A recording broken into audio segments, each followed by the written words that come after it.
Now turn to Part 1.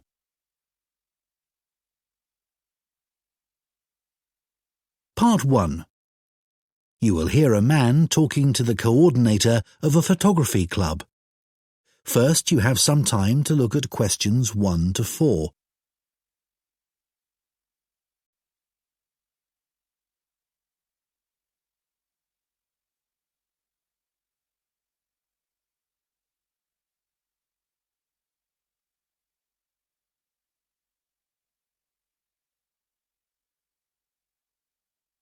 Now listen carefully and answer questions 1 to 4. Hello, Wayside Camera Club, Breeder speaking. Oh, hello. My name's Dan, and I'd like to join your club. That's great, Dan. We have an application form. Would you like to complete it over the phone? Then you can ask any questions you might have. Oh, yes, thanks. OK. So, what's your family name? It's Green. Dan Green. So, can I take your email address? Yes, it's dan1068@market.com. Thanks. And what about your home address? Well, I'm about 10 miles away from your club in Peacetown. I live in a house there. OK. So, what's the house number and street? It's 52 Marrowfield Street. Is that MARROWFIELD?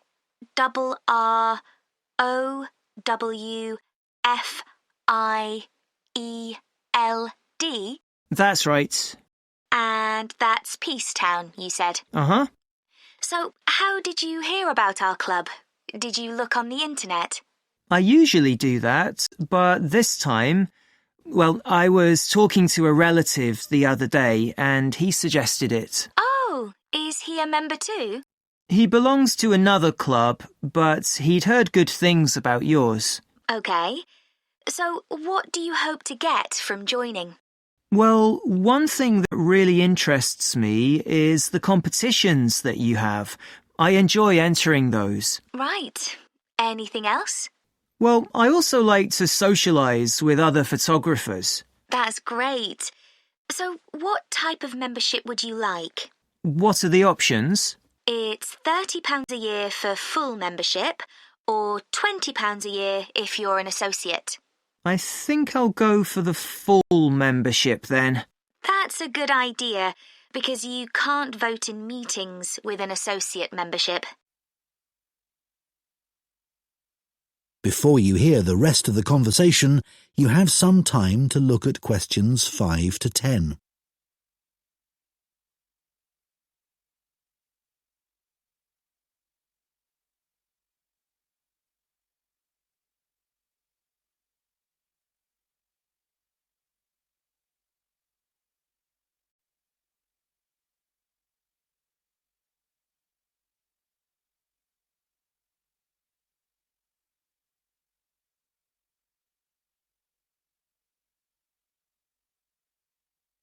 Now listen and answer questions 5 to 10. If I could just find out a bit more about you. OK. So, you said you wanted to compete. Have you ever won any photography competitions? Not yet, but I have entered 3 in the past. Oh, that's interesting. So, why don't you tell me something about those? Let's start with the first one. Well, the theme was entitled Domestic Life. I see. So it had to be something related to the home? Yeah. I chose to take a photo of a family sitting round the dinner table having a meal. And, I didn't win, but I did get some feedback. Oh, what did the judges say? That it was too busy as a picture. Aha. So it was the composition of the picture that they criticised? That's right. And once they'd told me that, I could see my mistake. So what was the theme of the second competition? Well, my university was on the coast, and that area gets a lot of beautiful sunsets. So that was the theme. Oh, sunsets. That's a great theme. Yes, the instructions were to capture the clouds as well. It couldn't just be blue sky and a setting sun. Sure, because they give you all those amazing pinks and purples. Yeah, and I thought I'd done that well, but the feedback was that I should have waited a bit longer to get the shot. I see. So the timing wasn't right. Yes, I took it too soon, basically. And then the third competition I entered was called Animal Magic. Well, that's a difficult subject. I know. I had to take hundreds of shots. I'm sure, because animals move all the time. That's what we had to show. There had to be some movement in the scene. I got a great shot of a fox in the end, but I took it at night and, well, I suspected that it was a bit dark, which is what I was told. Well, Dan, you seem to be really keen, and we'd be delighted to have you in our club. I'm sure we can help with all those areas that you've outlined. Thanks, that's great. That is the end of Part 1. You now have 1 minute to check your answers to Part 1.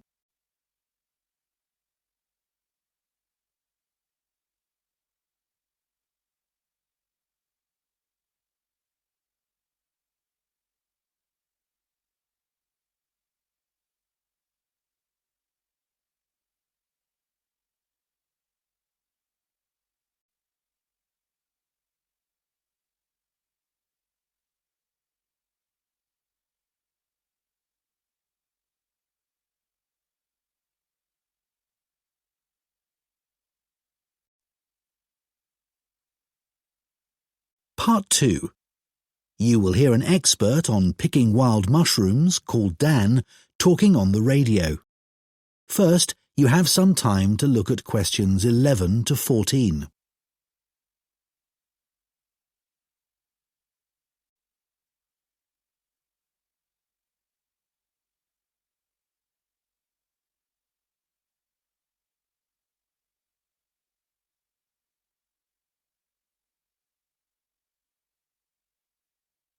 Now listen carefully and answer questions 11 to 14.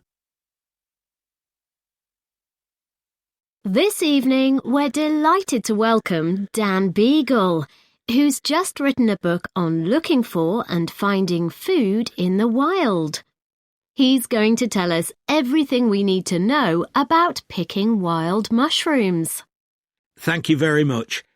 Well, I need to start by talking about safety.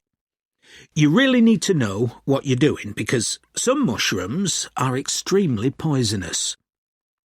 Having said that, once you know what to look for, it's really worth doing for the amazing variety of mushrooms available, which you can't get in the shops. But of course, you have to be very careful, and that's why I always say you should never consume mushrooms picked by friends or neighbours. Always remember that some poisonous mushrooms look very similar to edible ones, and it's easy for people to get confused. The other thing to avoid is mushrooms growing beside busy roads, for obvious reasons. But nothing beats the taste of freshly picked mushrooms. Don't forget that the ones in the shops are often several days old and past their best. There are certain ideas about wild mushrooms that it's important to be aware of. Don't listen to people who tell you that it's only okay to eat mushrooms that are pale or dull. This is completely untrue. Some edible mushrooms are bright red, for example. Personally, I prefer mushrooms cooked, but it won't do you any harm to eat them uncooked in salads.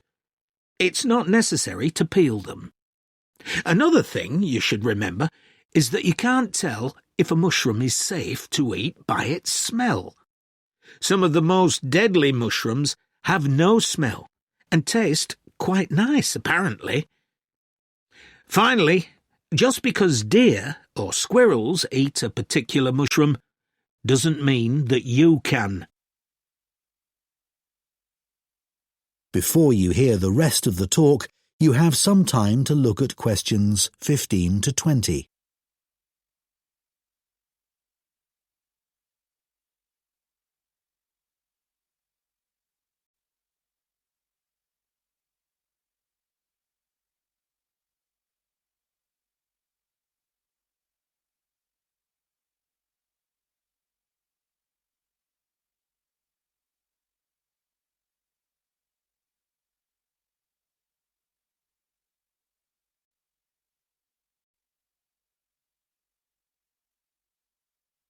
Now listen and answer questions 15 to 20.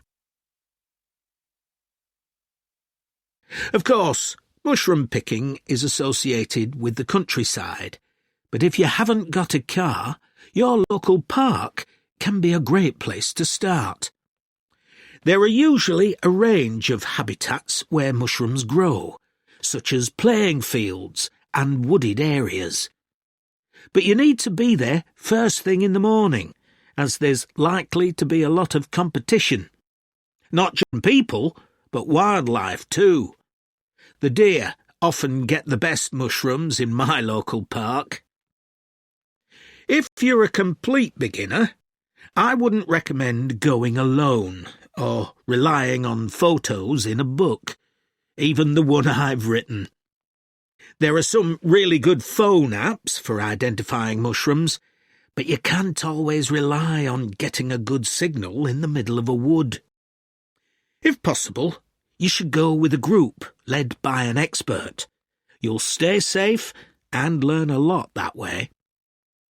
Conservation is a really important consideration, and you must follow a few basic rules. You should never pick all the mushrooms in one area.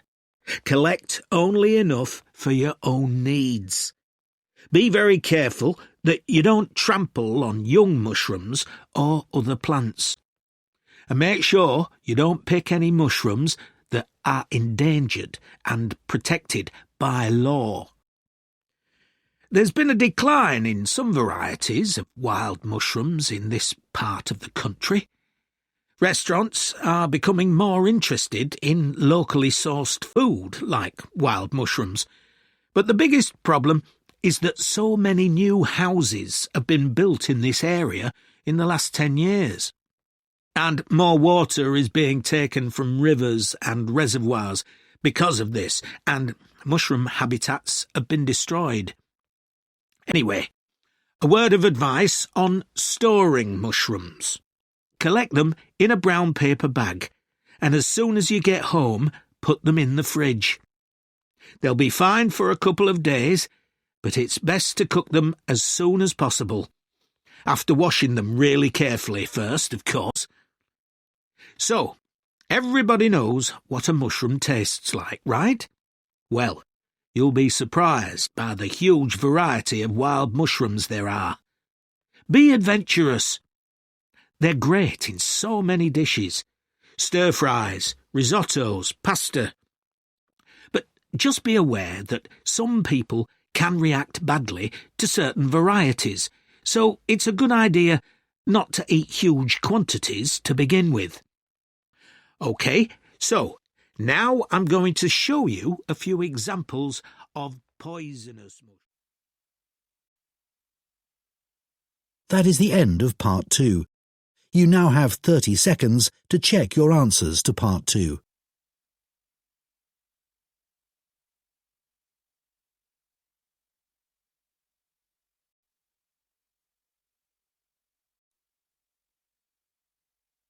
Part 3.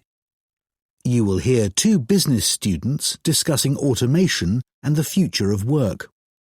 First, you have some time to look at questions 21 to 24.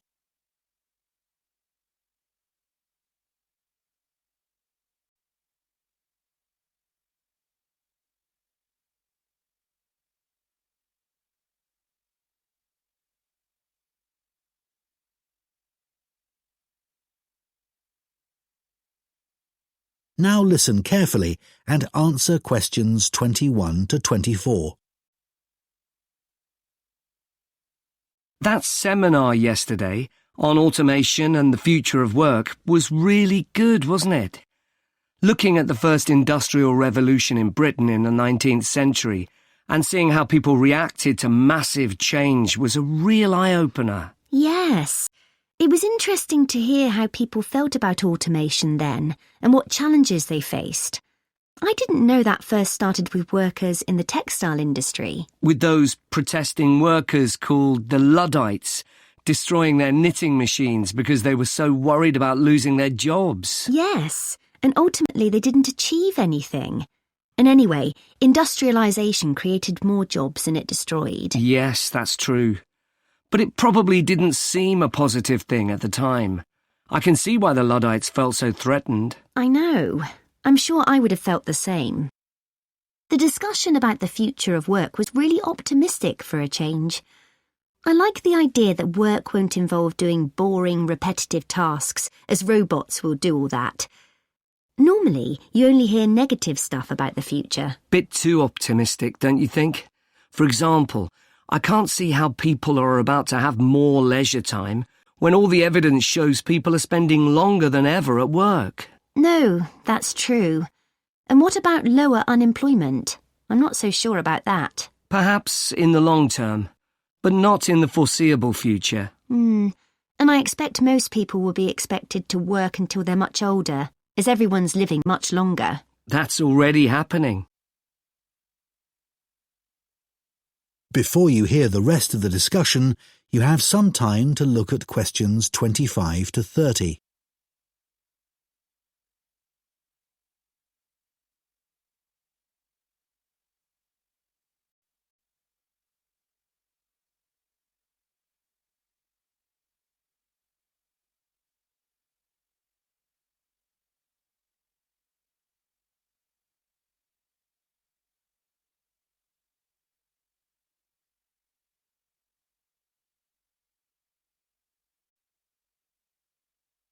Now listen and answer questions 25 to 30. I enjoyed all that stuff on how technology has changed some jobs and how they're likely to change in the near future. Yeah, incredible. Like accountants. You might think all the technological innovations would have put them out of a job, but in fact there are more of them than ever. They're still really in demand and have become far more efficient. Right, that was amazing. 20 times more accountants in this country compared to the 19th century. I know. I'd never have thought the demand for hairdressing would have gone up so much in the last 100 years. One hairdresser for every 287 people now, compared to one for over 1,500. Yeah, because people's earning power has gone up so they can afford to spend more on personal services like that. But technology hasn't changed the actual job that much. No, they've got hairdryers, etc. But it's one job where you don't depend on a computer. The kind of work that administrative staff do has changed enormously, thanks to technology. Even 20 years ago, there were secretaries doing dictation and typing. Yes, really boring compared to these days, when they're given much more responsibility and higher status. A lot of graduates go in for this kind of work now. I'd expected there to be a much bigger change in the number of agricultural workers in the 19th century, but the 1871 census showed that roughly 25% of the population worked on the land. Yeah, I'd have assumed it would be more than 50%. Now it's less than 0.2%. What about care workers? They barely existed in the 19th century, as people's lifespan was so much shorter. But now, of course, this sector will see huge growth. Yeah, and it's hard enough to meet current demand. The future looks quite bleak for bank clerks. They've been in decline since ATMs were introduced in the 80s. And technology will certainly make most of the jobs they do now redundant, I think. I agree. Although the situation may change, it's very hard to predict what will happen. That is the end of Part 3. You now have 30 seconds to check your answers to Part 3.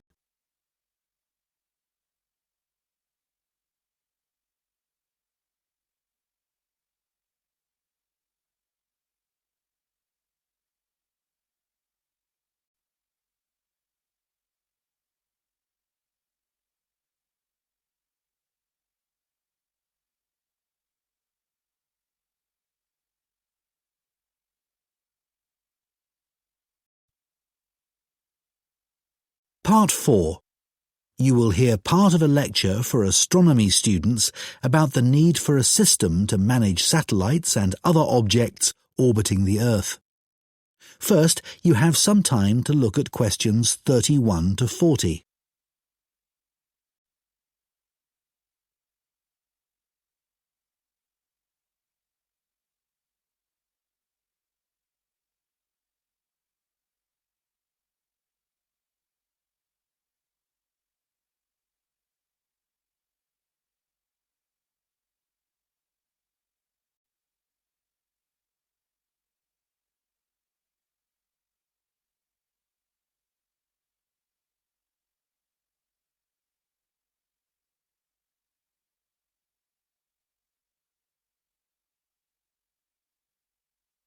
Now listen carefully and answer questions 31 to 40. In today's astronomy lecture, I'm going to talk about the need for a system to manage the movement of satellites and other objects in orbit around the Earth. In other words, a space traffic management system. We already have effective air traffic control systems that are used internationally to ensure that planes navigate our skies safely.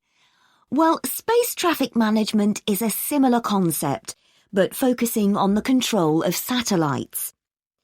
The aim of such a system would be to prevent the danger of collisions in space between the objects in orbit around the Earth. In order to do this, we'd need to have a set of legal measures, and we'd also have to develop the technical systems to enable us to prevent such accidents. But unfortunately, at present, we don't actually have a space traffic management system that works. So why not? What are the problems in developing such a system? Well, for one thing, satellites are relatively cheap these days compared with how they were in the past, meaning that more people can afford to put them into space. So there's a lot more of them out there, and people aren't just launching single satellites, but whole constellations consisting of thousands of them designed to work together. So space is getting more crowded every day.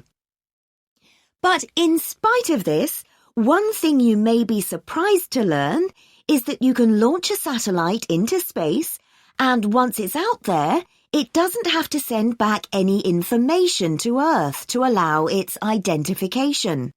So while we have international systems for ensuring we know where the planes in our skies are, and to prevent them from colliding with one another, when it comes to the safety of satellites, at present we don't have anything like enough proper ways of tracking them. And it isn't just entire satellites that we need to consider. A greater threat is the huge amount of space debris in orbit around the Earth, broken bits of satellite and junk from space stations and so on. And some of these are so small that they can be very hard to identify, but they can still be very dangerous. In addition, some operators may be unwilling to share information about the satellites they've launched. For example, a satellite may be designed for military purposes, or it may have been launched for commercial reasons, and the operators don't want competitors to have information about it. And even if the operators are willing to provide it, the information isn't easy to collect. Details are needed about the object itself, as well as about its location at a particular time. And remember that a satellite isn't very big, and it's likely to be moving at thousands of kilometers an hour. We don't have any sensors that can constantly follow something moving so fast, so all that the scientists can do is to put forward a prediction concerning where the satellite is heading next.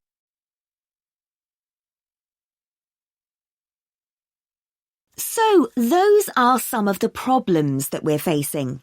Let's consider now some of the solutions that have been suggested. One key issue is the way in which information is dealt with. We need more information, But it also needs to be accessible at a global level. So we need to establish shared standards that we can all agree on for the way in which this information is presented. We already do this in other areas of science, so although this is a challenge, it's not an impossible task. Then as all this information's collected, it needs to be put together so it can be used, and that will involve creating a single database on which it can be entered. As we continue to push forward new developments, congestion of the space environment is only going to increase. To cope with this, we need to develop a system like the one I've described to coordinate the work of the numerous spacecraft operators. But it's also essential that this system is one that establishes trust in the people that use it, both nationally and at a global level. One interesting development that I'll mention at this... That is the end of Part 4. You now have 1 minute to check your answers to Part 4.